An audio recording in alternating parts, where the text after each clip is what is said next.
Hola, estimados estudiantes de ética, mi nombre es Daniel Moya de la Universidad de Santo Tomás. Hoy vamos a hablar sobre la ética kantiana. La ética kantiana es gracias al pensador filósofo Immanuel Kant, alemán, nacido en el siglo XVIII en Europa. Y este es el siglo de las luces, esta es la entrada de la modernidad y Immanuel Kant es uno de los pensadores claves para entender, comprender la filosofía moral en la modernidad. En primer lugar, pues él redefine la moral, ya no algo como divino que viene de la cristiandad, los mandamientos, los dogmas, sino que define que la moralidad está dentro del ser humano. No es externo a él, sino que nace dentro de él.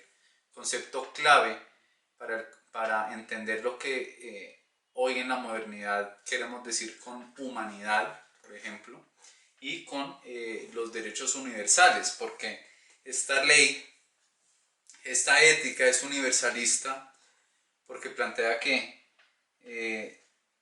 existen unas leyes morales universales para todos y todas, no porque alguien lo diga o lo imponga desde una iglesia o una institución, sino porque todos eh, eh, podemos conocer esas leyes morales universales que existen dentro de todos nosotros, sin excepción, ¿no? Todos somos humanos y por eso es una ética universalista. Ahora, también es una ética formal, porque plantea que entonces es solo a través de la razón donde podemos entender qué es la moralidad, y la razón es lo que nos da a entender eso, no la práctica y el acto como tal, sino más bien el juicio a priori antes del acto, ¿sí? Es lo que busca Kant. Entonces dice que la moral tiene bases racionales, no empíricas, no tangibles, sino racionales. Por eso es diferente Kant a Aristóteles, porque Aristóteles veía mucho de la ética en las costumbres como tal, las acciones, los hábitos. Acuérdense, los hábitos, esa es la práctica cotidiana. Kant ve la moralidad es en el antes de la acción, en el juicio racional que se tiene sobre la acción que se va a cometer. Entonces es una razón práctica, lo que nos habla Kant. Y él va a hablar en su lenguaje de los imperativos del ser humano, del hombre. Es decir, cuáles son esas obligaciones, mandamientos, esas leyes que nos hacen a nosotros actuar. Para eso, Kant va a creer que la ley moral, estas leyes, normas que nos dicen qué está bien, qué está mal, cómo debemos actuar y cómo no debemos actuar, se encuentran dentro de mí. ¿Sí? Entonces, por eso este apartado de Kant, ¿no? El cielo estrellado sobre mí y la ley moral dentro de mí, ¿no? Entonces es un ejercicio autónomo. Ustedes lo leyeron en ¿qué es la ilustración de Kant? Servirse de nuestro propio entendimiento para saber, para poder descubrir esa ley universal que nos rige a todos. Pero todos podemos acceder a esa ley universal mediante la razón. Entonces esa ley moral está en el ser humano. La autonomía ahí es clave, porque la razón es ese motor ético de la voluntad humana. Lo moralmente bueno, entonces según Kant, es aquello que está determinado por la ley moral, ¿no? Por la razón. Y la virtud, entonces, es aquel que actúa conforme o respeta esa ley universal. ¿No? Hablando de leyes universales, por ejemplo, no matarás. ¿Sí? Entonces, es una ética que va hacia lo trascendente, porque busca no las acciones concretas, sino busca la idea que da valor y propósito a esas acciones. Se trasciende el no matarás, la ley moral universal, ¿cierto? Y entonces lo que es moral o inmoral no es el acto como tal, sino la intención del acto. Entonces, si yo tengo la intención de violentar, pues entonces estoy obrando en contra del deber que hay de la ley moral universal de no violentar, ¿no? Si tengo buena intención, ¿sí? Mi intención es ayudarlo, pero no pude, bueno, dice Kant, no importa porque la moralidad está es en la intención, no en el acto. Ojo, muy diferente a la ética teleológica, que está basada en la lógica de los resultados, los fines, ¿no? La ética teleológica aristotélica es eso, los resultados, mientras que la ética kantiana es no los resultados, sino la intención y el deber, ¿no?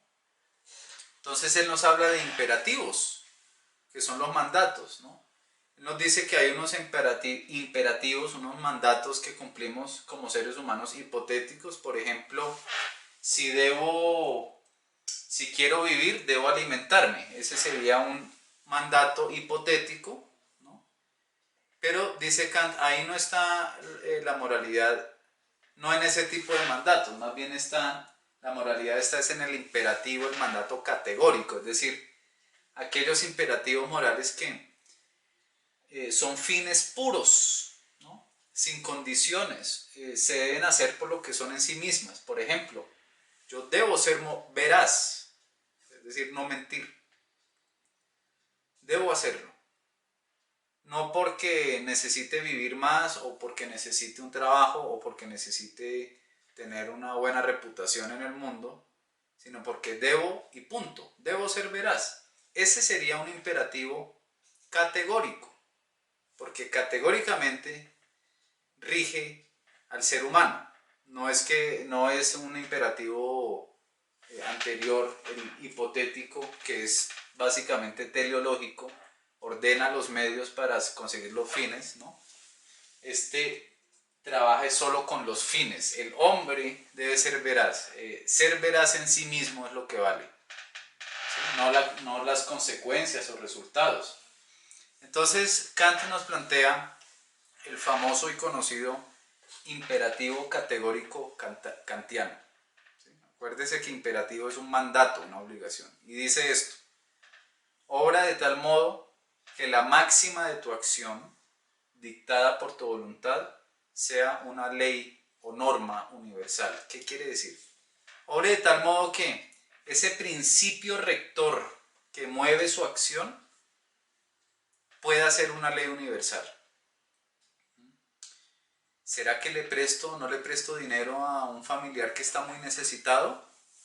Entonces, ¿cómo tomar esa decisión éticamente? Kant le diría, puede creer que la solidaridad puede ser una ley universal, que todos los seres humanos puedan regirse bajo la norma de la solidaridad.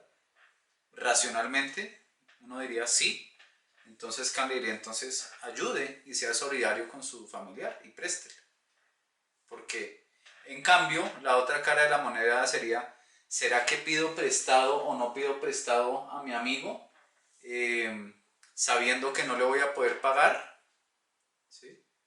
Entonces, puedo pedirle prestado, pero por detrás sé que no voy a poder pagarle, entonces me quedo callado.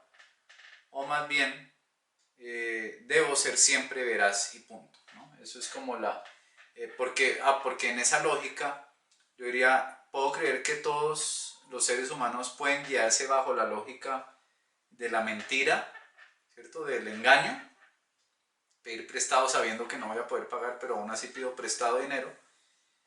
¿Puedo creer que el engaño puede ser una ley moral para todos?